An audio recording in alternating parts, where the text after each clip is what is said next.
Estrela Podcasts apresenta mais um capítulo da história que você ainda não ouviu. Estrela FM.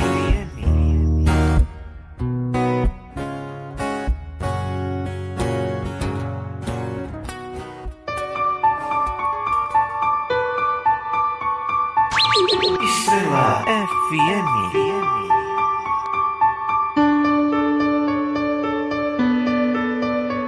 Eu confesso que fiquei muito aliviado em saber que não era filho de Tamoio.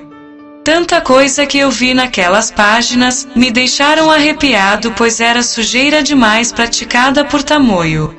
Eu estava muito apressado para ir embora, que não tive tempo de ler todas aquelas anotações. Juntei tudo e voltei para Pernambuco. Era por volta de 2h da manhã quando cheguei na fazenda Capim Novo, que era de propriedade do saudoso Sorriso.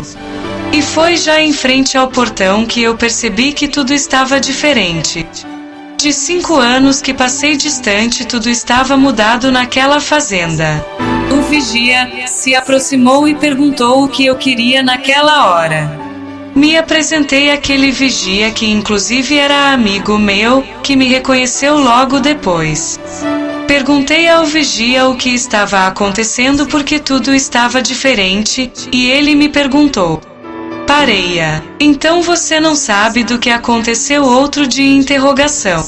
Não, quando eu sair daqui, eu saí sem destino. E por isso, não sei de nada.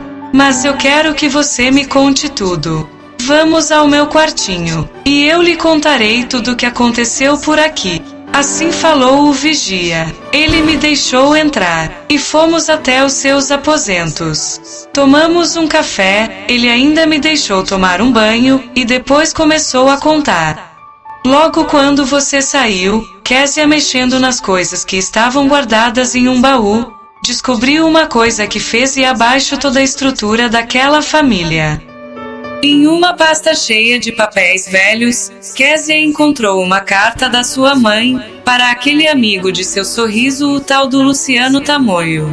A carta era marcando um encontro amoroso, e falando dos lindos momentos que foi o encontro dos dois.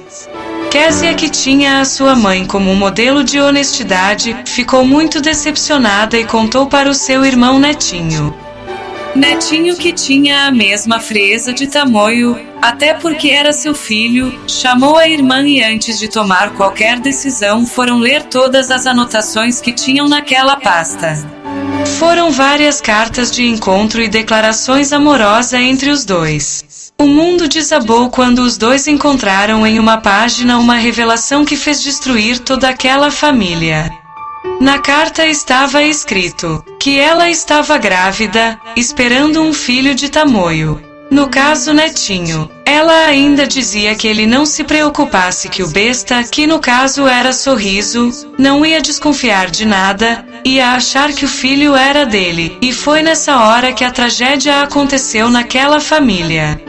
Aos berros, Netinho chamou a sua mãe, e ao lado de Késia, mostraram todas as cartas e exigiram que ela explicasse como ela foi capaz de trair o seu pai aquele tempo todo, e o pior, com o seu melhor amigo. Descontrolado, Netinho começou a xingar a sua mãe de tudo quanto era a palavra de baixo calão. Késia era uma boa menina. Não dizia nada, mas Netinho não queria saber, partiu para a violência verbal com a sua própria mãe, que já estava idosa e não ia suportar aquilo tudo. Em um momento de descontrole, Netinho empurrou a sua mãe, que caiu batendo com a cabeça na calçada, morrendo ali mesmo. Foi um desespero total de Késia ao ver a sua mãe caída sangrando. Késia chamou a polícia, mas ao perceber que ela tinha chamado a polícia, vendo o mundo perdido e sem saber mais o que fazer, Netinho sacou a sua arma e deu 3 tiros em Késia, que caiu em cima do corpo da sua mãe e também morreu. A polícia chegou e Netinho foi preso em flagrante. Antes que ele continuasse, desesperado perguntei pelos meus filhos. E ele me disse: o conselho tutelar levou os dois para Garanhuns. Monique já estava com 15 anos e Miguel com 14.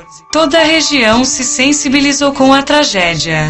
A mãe e a filha sendo sepultadas. E o filho sendo levado para um presídio. Foi a maior tristeza que foi visto por aqui.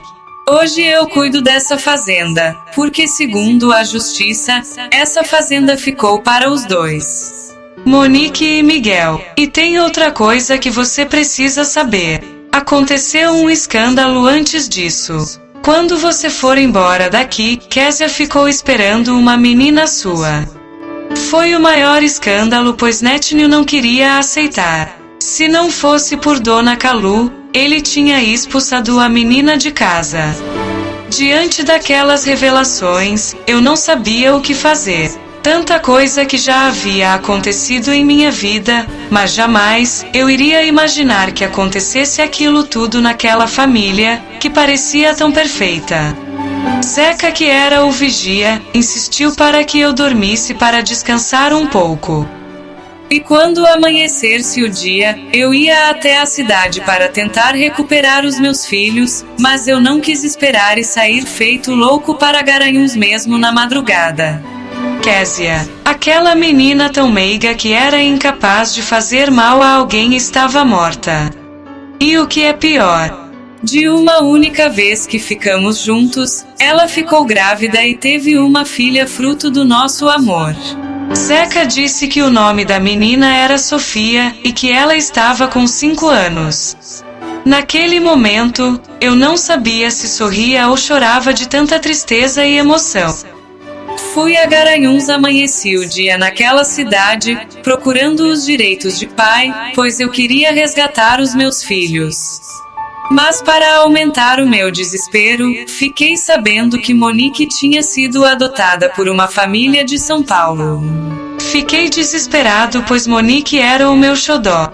Ela tinha a semelhança de Manu e era doce quanto ela. Tentei negociar com a diretora, mas foi em vão. Ela me disse que por questão de ética, não podia dar informação sobre as adoções. Já Miguel tinha fugido do abrigo, estava com uma turminha da pesada perdido nas drogas. Diante daquilo tudo, o que fazer? Eu não podia mais cuidar de Miguel, que já estava no mundo da bandidagem, e não tinha mais como encontrar a minha Monique. Sobrou para mim a filha de Késia, Sofia. Como eu era pai da garota, foi fácil conseguir a guarda dela.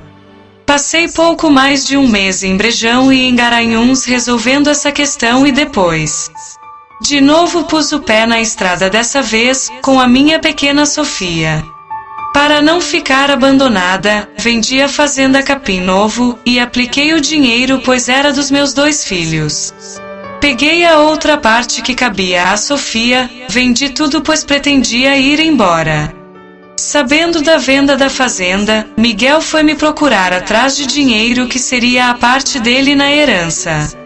Como ele só tinha 14 anos, me recusei a dar a parte dele, pois ele não ia saber fazer nada com dinheiro. O menino se revoltou contra mim e disse que antes que eu fosse embora, ele e os seus colegas iam me pegar. Não dei ouvido, pois era ameaças de adolescente.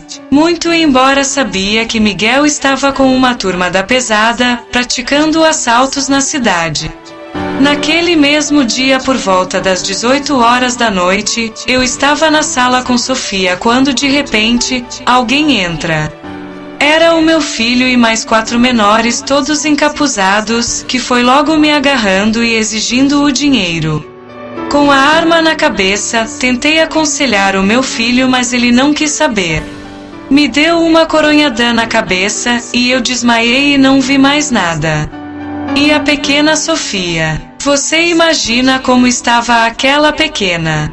Os adolescentes não tinham pena de ninguém. Zeca, aquele vigia que sempre estava presente tomando de conta daquela fazenda, chamou a polícia, que chegou rápido. Foi quando eu acordei e já ouvi o barulho dos tiros. Graças a Zeca, Sofia estava salva. Naquela hora, meu filho Miguel e os seus comparsas trocaram tiro com a polícia. E foi nessa troca de tiro que o meu filho foi atingido com um tiro no peito e morreu na hora. Os outros foram presos e levados até o centro de recuperação de menores, pois eram todos menores. Nada mais me prendia naquele lugar. Depois de sepultar o meu filho, fui embora com minha pequena Sofia. O que aconteceu contarei no próximo capítulo.